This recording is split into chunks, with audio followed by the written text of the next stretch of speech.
Hey y'all, this is Ash. Welcome back to my channel.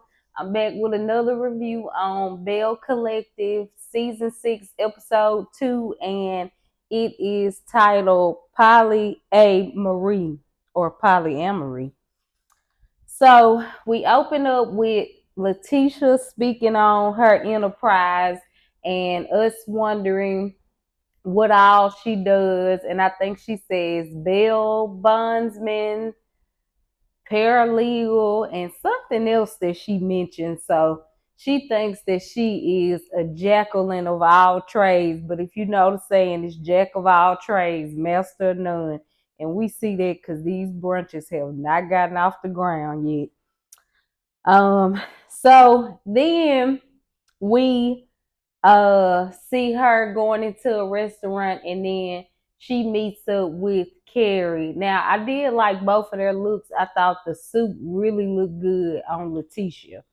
Um so they're just talking about what happened at Marie's party, and Letitia asking Carrie what she thought about the party. And Carrie was like, well, it definitely was not giving coastal Mississippi. It was giving Jackson. And Letitia was thinking that it was shade, which of course it was shade, but if you're from Mississippi, you definitely know what it's giving Jackson mean. In my opinion, it's kind of meaning like it's nice, but it's also like ghetto fab in a little bit. Shabby chic. Shout out Carrie.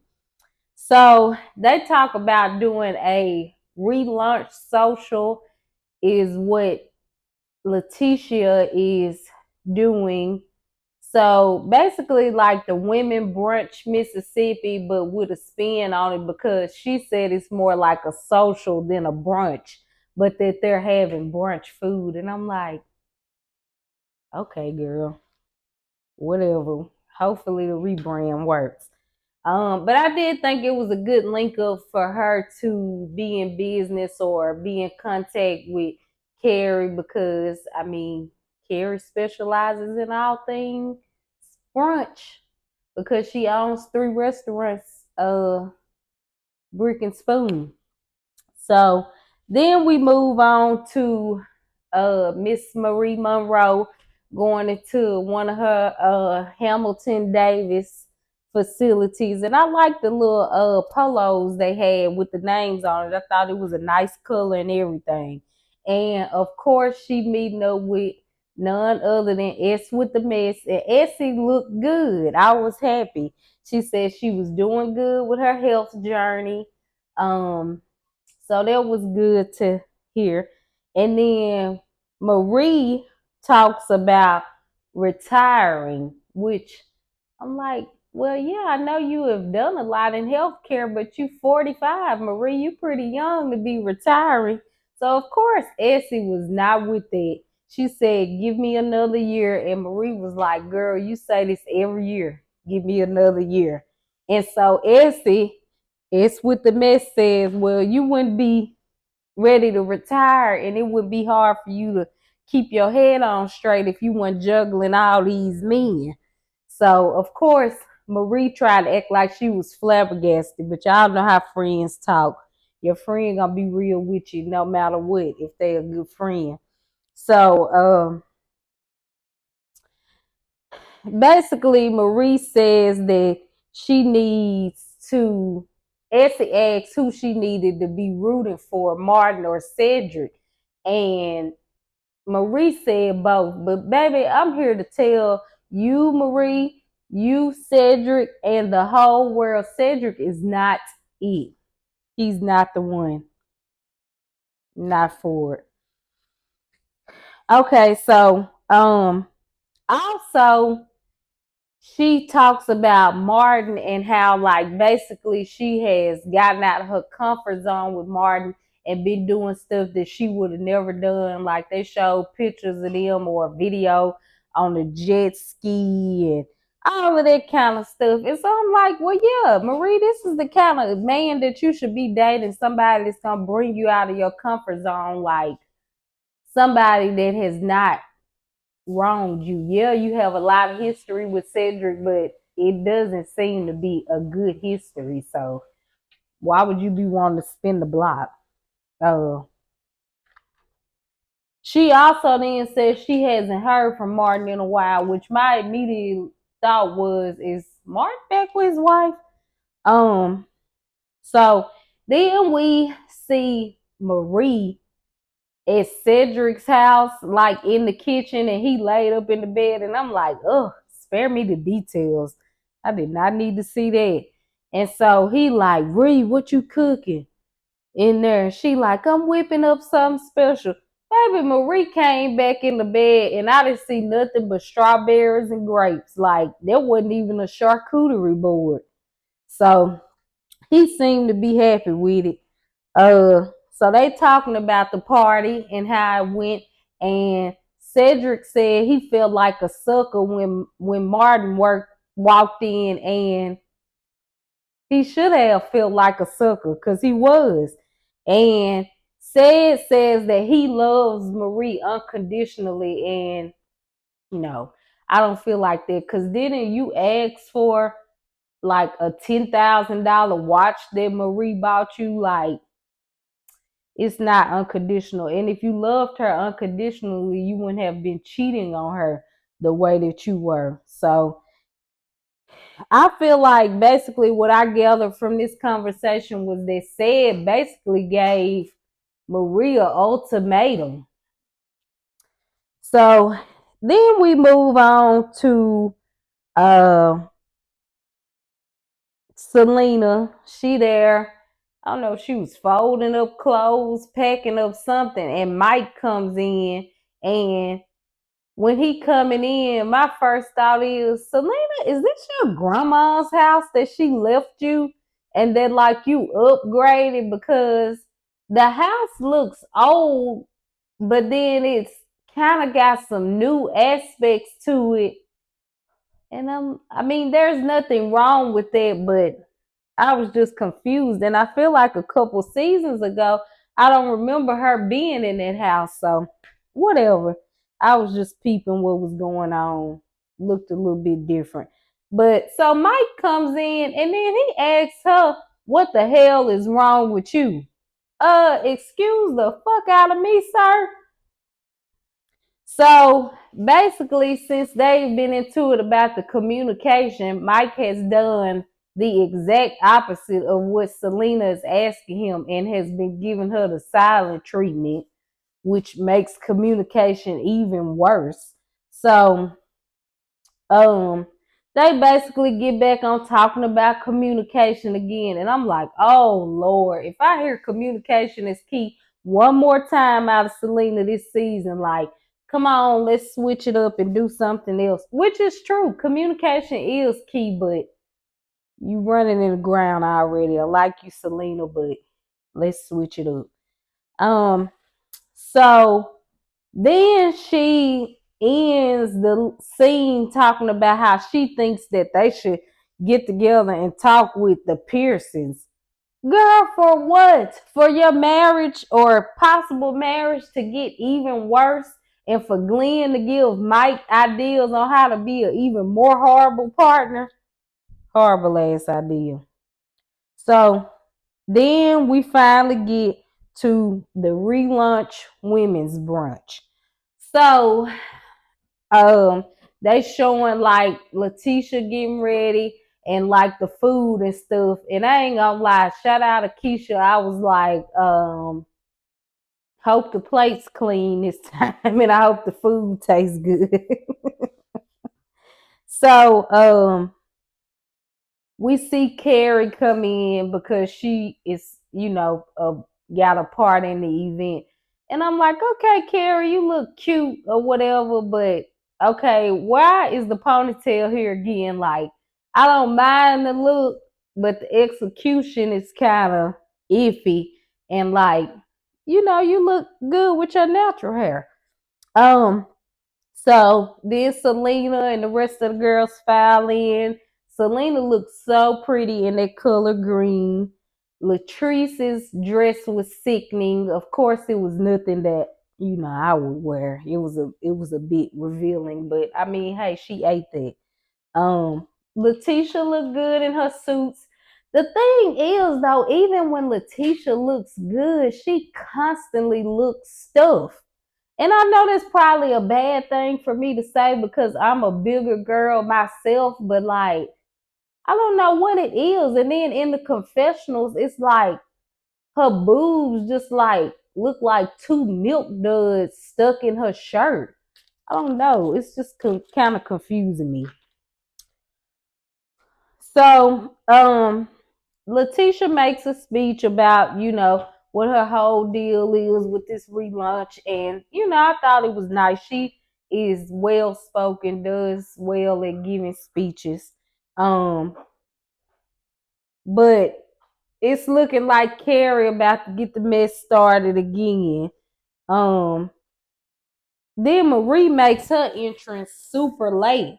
And I'm confused at this outfit. So, they basically talking about how Marie had it going on with the two men at the party and that they was confused. And so Marie was like, well, y'all gonna get off of me. Let's play a game of truth or dare. How many of y'all have experienced infidelity in y'all's marriages? And I'm like, I mean, that's like apples and oranges. I'm sure probably all of them, but you also read yourself with it, Marie. But I get what she was saying, like y'all in my business, but y'all got bigger fish to fry than worrying about me. And she was like, I'm single, which I gotta agree with you when you right. So, um,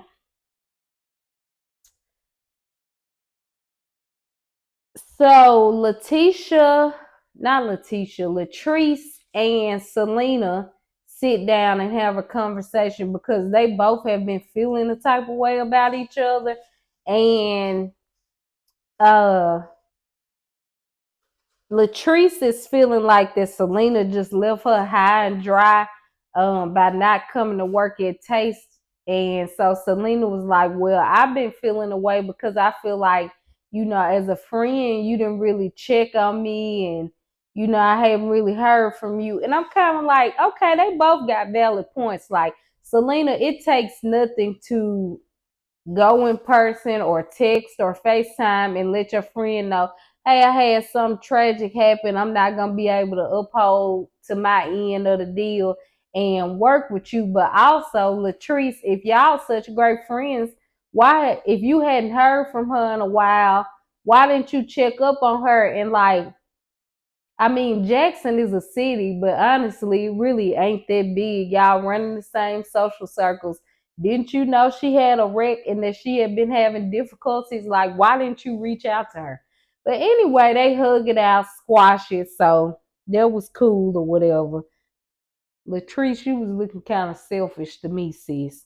Um, so then Marie pulls Carrie to the side, and I immediately go to laughing because I know this shit is finna tickle me.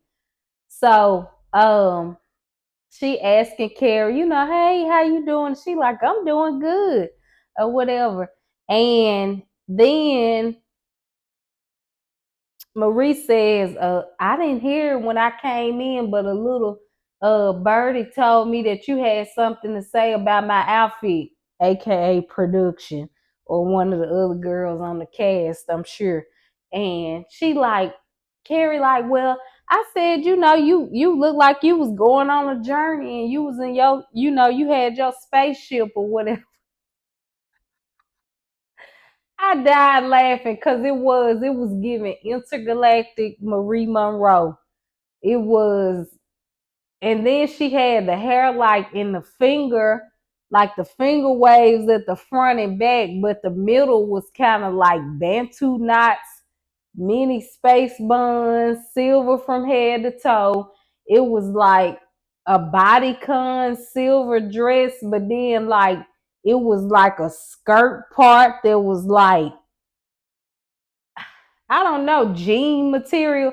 It was a lot. It was a lot. And I mean, could it have been okay somewhere else? Maybe, but for a brunch or social, it just wasn't fitting. So anyway, um Marie went for Carrie, and the she had on like a floral like blazer with a brown belt around it and like some flare leg white pants, and she had the same ponytail, which kind of irked me too, but tried to add a little flavor in it and had kind of like a, I don't know if it's considered a pompadour or, like the roll in the front.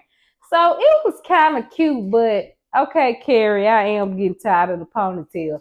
So of course, Marie went for Carrie's outfit, and then she was like, this drawstring ponytail has got to go. And I can't lie, I calculate because that's exactly what it is, I'm sure.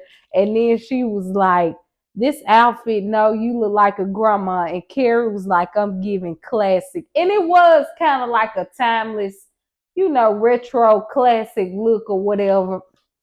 And Marie said, no, ma'am, you looking like you at Sunday morning worship. And baby, when I tell you I holler, yeah, Carrie, she read you down, sis. Come on, you gotta get them reads up. But it was a cute little banter. They didn't, kind of squashed it or whatever.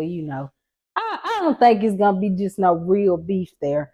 Um, so then they kind of conclude in a group, and Selena brings up that she wants to do a all white function um in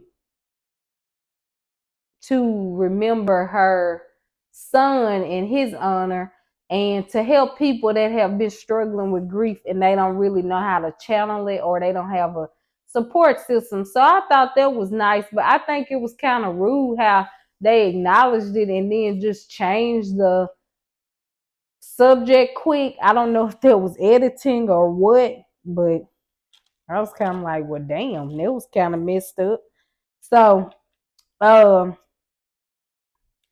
then we see Selena going to visit her girls to talk about Mike. And I'm like, oh Lord, the girls' decor in their house wasn't that much better than Selena's. I mean, and I know I ain't living like I'm at the Ritz Carlton, but damn, it just was giving kind of dated. Um, but so she's telling them about how Mike done made all of these expensive big purchases without, consulting with her, or at least telling her that he is going to make these purchases. And I'm with Sanjay because she was like, it's not like he bought a TV, he bought like a vehicle, a 18-wheeler truck, I think, and a boat. And so she talks about how she met Mike during the time that her son has passed. And what I got from it was she was kind of vulnerable. And honestly, it seems like to me she kind of is rethinking if she really wants to be with Mike. But the girls were saying they really like Mike and that they think they should work it out. But Selena kind of seemed a little disappointed. Like she was kind of thinking the girls was gonna be like, cut it. So I don't really know. Um, and I kind of feel like Selena was saying all this stuff about how, oh, when we first met, Mike did everything right. He said everything right. But I kind of feel like, Selena, aren't you in your 50s? Like, that's how men do, especially some men that don't have the best intentions. Um, so then we end with the final scene of Marie Monroe walking up in another cat suit. Baby, Marie is gonna show that BBL off. And it was kind of like the Beyonce kind of look with the heels or boots up to the thigh, and then it kind of came around the waist, kind of like I don't know if you call them stirrups. Y'all know what I mean.